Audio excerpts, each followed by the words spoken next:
Have you ever experienced a silence so profound it feels like a living entity? Imagine a day just like any other, the sun piercing through the window panes, casting a warm, inviting glow on the familiar surroundings of a house. A house not too different from yours or mine, but today, it's different. It's quiet. Not the ordinary kind of quiet, but a quiet that feels heavy, almost tangible, like you could reach out and touch it. In this house, there's a friend who's spent countless hours within these walls, who knows each creak of the floorboards, each hum of the refrigerator, each echo of the ticking clock. He's alone today, a rarity in the hustle and bustle of everyday life. He's comfortable, reveling in the solitude, the peace that comes from being alone. He walks through the rooms, each one silent and still, like a tableau frozen in time. The living room, with its worn-out couch and the television that's usually blaring with noise, is now silent. The kitchen, so often filled with the sizzle of cooking and laughter, is eerily quiet. Even the usually boisterous backyard is hushed, the usual chirping of birds and rustling of leaves conspicuously absent. There's a certain calmness to this quiet, a tranquility that's soothing yet unsettling. It's the kind of quiet that makes the smallest sounds echo, the kind of quiet that amplifies every breath, every heartbeat. It's a quiet that seems to hold its breath, waiting, listening, watching. Our friend moves with a muted reverence, respecting the quiet, enjoying the stillness. He feels the comforting familiarity of the house around him, the solitude a welcome respite from the outside world. He's at peace, content in the silence, the stillness, the quiet. But what he doesn't realize, what he can't possibly know, is that this quiet is a prelude. A silence before the storm, a calm before the chaos. The house, with its familiar corners and worn-out furniture, holds its breath, waiting, watching. The quiet grows, deepens, becomes heavier. Little did he know the tranquility was about to be shattered. Has an ordinary object ever made you feel a chill run down your spine?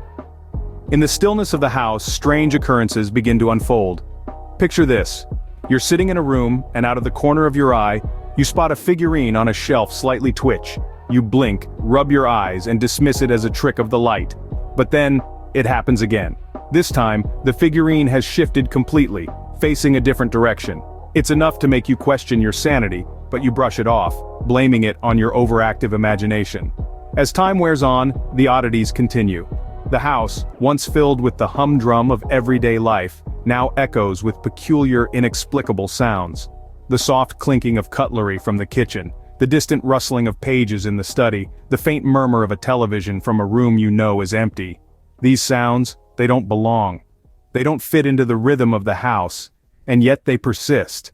As the day progresses, the friend starts noticing shadows, not the ordinary predictable ones that play on the walls when the sun is setting. No, these shadows are different. They're darker, denser, and they move in ways that shadows shouldn't.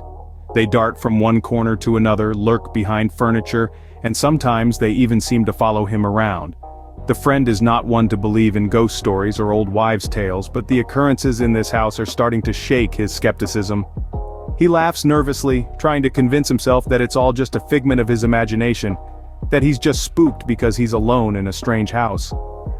But as the sun began to set, the house took on an eerie persona. The once familiar surroundings morph into a labyrinth of shadows and sounds, each corner holding a new mystery, each room echoing with an uncanny silence. The friend is left questioning. Is it just his mind playing tricks, or is the house truly alive with a presence unseen? Ever felt an unseen presence watching you, stalking you in your own sanctuary?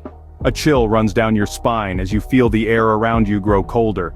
The hairs on the back of your neck stand up, your palms become sweaty, and your heart pounds in your chest. As our friend sits alone, he begins to notice the escalation of events. He's no longer just feeling uneasy, he's genuinely scared.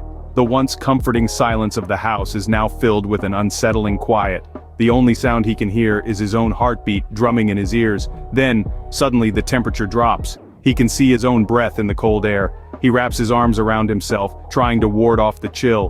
But it's a cold that seems to seep into his very bones. It's not the kind of cold that comes from a drafty window or a malfunctioning heater. It's a cold that seems to come from nowhere and everywhere at once. The lights flicker, casting eerie shadows that dance on the walls. His eyes dart around the room, straining to see in the dim light. He's alone, or so he thinks. But he can't shake off the feeling that he's being watched, that he's not really alone. Then he hears them. Whispers, inaudible at first but growing louder. He can't make out the words, but the tone is unmistakable. It's not a friendly conversation, it's a menacing mutter, a threatening murmur. He decides he's had enough. He needs to get out. He makes a beeline for the door, but it won't budge. He tries the back door, the side door, the windows, but they're all locked. And not from the outside, but from the inside. He's trapped. His sanctuary, his safe haven, his refuge, it's become a prison. The walls close in on him, his heart pounds louder, the whispers grow stronger. He's alone in the house, but he's not alone. His safe haven had become a prison. Have you ever been confronted by the unexplainable, the paranormal? This is the question that our friend now faces, as the truth of his situation dawns on him. The house, once filled with the familiar, comforting silence of solitude, now echoes with the whispers of those who are not of this world.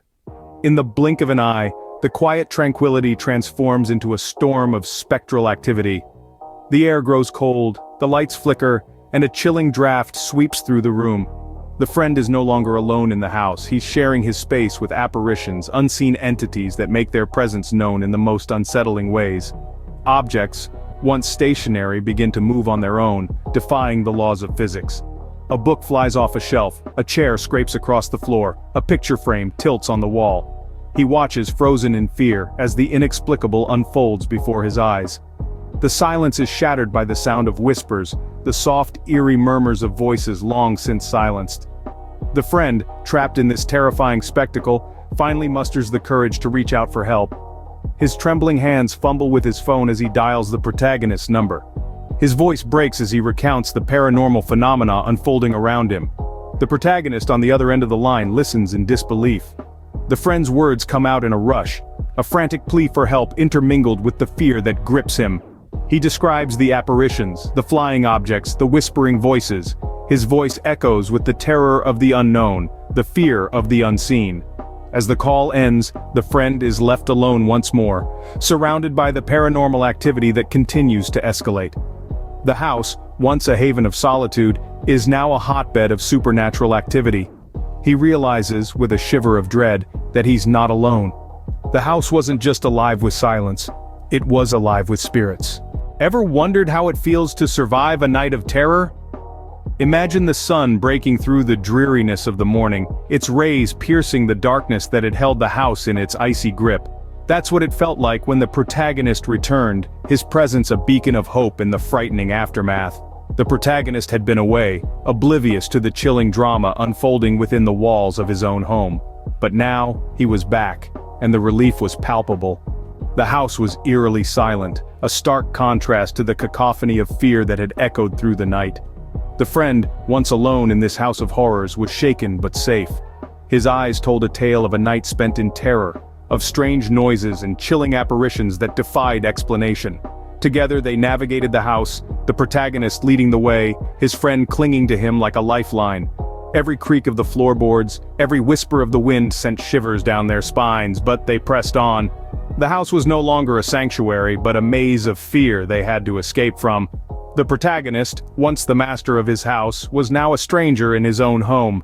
Each room held a new surprise, a fresh reminder of the horror that had unfolded. The chilling reality of his home was not lost on him.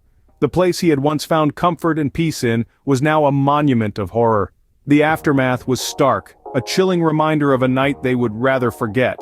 But it was not just about survival, it was about confronting the fear, about reclaiming the sanctuary that was their home. And in the end, they emerged triumphant, shaken, but not broken. The house, once a symbol of comfort, had become a monument of horror. But remember, even monuments can be rebuilt, and horrors, however chilling, can be overcome. That's the essence of survival, isn't it?